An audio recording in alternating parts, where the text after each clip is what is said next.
ሰላም እንዴት ናችሁ? ዛሬ ላወራችሁ የፈለግኩት የዓለማችን ቅንጡ ህይወት መገለጫ ከሆኑት ነገር ውስጥ አንዱ የቤቱ መገኛ ባህር ዳርቻ መሆኑ እናገኛለን። ያው ክፍል 10 በሉት።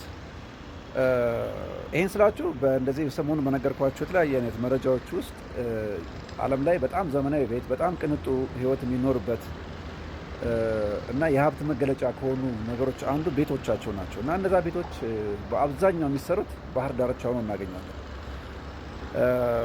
ከባለፈው ቪዲዮ እንደምታስታውሱት እነ ሞናኮ ስላችሁ፣ ሞናኮ ሜዲትራኒያን ሲን ተከትሎ የተሰራ ዘመናዊ እና በጣም የቢሊዮነሮች ሀገር ሆና የምናገኛት ሜዲትራኒያን ሲን ተከትላ የተሰራች ወይም እይታቸው ወደ ሜዲትራኒያን በማድረጋቸው ነው።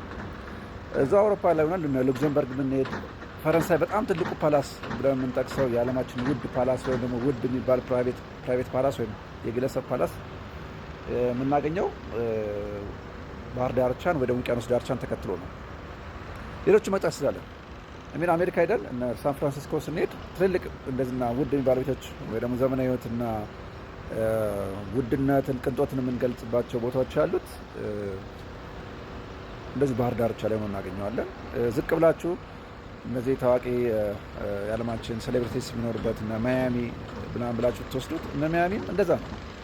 በጣም ደግሞ ከበድ ያለ ቅንጦት ሲባል ደግሞ ደሴት ገዝተው ይሰራሉ እና ከውሃ ጋር የተገናኘ ብዙ ነገር አላቸው ማለት ነው። ስለዚህ ውሃ ከንጽህና ከመጠጥ እንዲሁም ከሌሎች ከምናውቃቸው ጥቅሞች ባሻገር ለዘመናዊ ህይወት ደግሞ ለእይታ በተለይ ደግሞ ከምንም በላይ እይታና ነፋሻማነትን ታስበው እነዚህ አይነት ነገሮች ኤክስፒሪንስ ይደረጋሉ ዓለም ላይ ማለት ነው። አለፍ ብላችሁም ወደ ሲንጋፖር ስትሄዱ ተመሳይ ነው። ኢቨን ኦስትሪያ ስትሄዱ ታች ወርዳቸው አውስትራሊያ፣ እነዚህ ሁሉ አጠቃላይ ዘመናዊ ህይወት ወይ ደግሞ በጣም ቅንጡ ህይወት የሚኖርባቸው የቢሊዮነሮች በጣም እጅግ ሀብታም የሚባሉ ሰዎች መኖሪያ ምርጫቸው ሆኖ እናገኛለን። በቅርብ እንኳን ዱባይ ስትሄዱ እነ ፓልም ትሬን የምናየው አርቲፊሻል ደሴት ሰርተው ባህር ላይ ነው ሰሩት። ያን ዘመናዊ ህይወት ያን የቅንጦት ህይወት ማለት ነው። በአንጻሩ ወደ ሀገራችን እስኪ እንምጣ። ሀገራችን ላይ በጣም በርካታ ሀይቆች አሉ። በጣም በርካታ ሀይቆች፣ ጣናን ታነሳላችሁ፣ ሀዋሳ ሀይቅን ታነሳላችሁ፣ በጣም ብዙ። ግን እስከ ዛ ላይ ቅንጡ ህይወት፣ ዘመናዊ ህይወት እንደዚህ እንደ ሀብታሞች ራሱ ደፍረው ሰሩበት ተብሎ የሚታሰብ ነገር አለ ወይ? ከምናያቸው ጥቃቅን ሆቴሎች ባሻገር ለእንደዚህ አይነት ምቾት ያለው ህይወት ሰው ደሴት ሰርቶ ቤት በሚኖርበት ዓለም ላይ እንደዚህ የተመቻቸው ቦታ የተመቻቸ ስላችሁ ውሃው እንዳለ ሆኖ እስኪ እንደዚህ አይነት ህይወት መንደር የቅንጡ ህይወቶች ምንድነው ቅንጡ ህይወት የሚኖርበት ቦታ ሆኖ እናገኘዋለን? በፍጹም። ሀይቅ የሚሆን ትልልቅ ወንዞች የሚሆኑ አጠቃላይ ባህር ዳርቻ ውሃ ዳርቻ ላይ ህይወትን ስንመሰርት ብዙ አናይም እኛ ሀገር ላይ።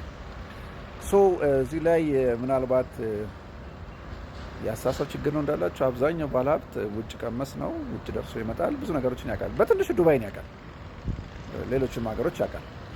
እኛ ሀገር ላይ ግን ደፍሮ ቤት ሲሰራ ላይም መንግስታትም ያን ያክል ትኩረት ሰጠውት እንዳልኳችሁ ከተወሰነ ሆቴል ከመስራት ባሻገር ለእንደዚህ አይነት ህይወት ለትልልቅ ቤቶች መሰራት ምክንያት ሲሆን ግን አይቻላቅም። ውሃው ግን አልጠፋም። ምን ትላላችሁ? ይህን ያስተያየት ተቀየረ።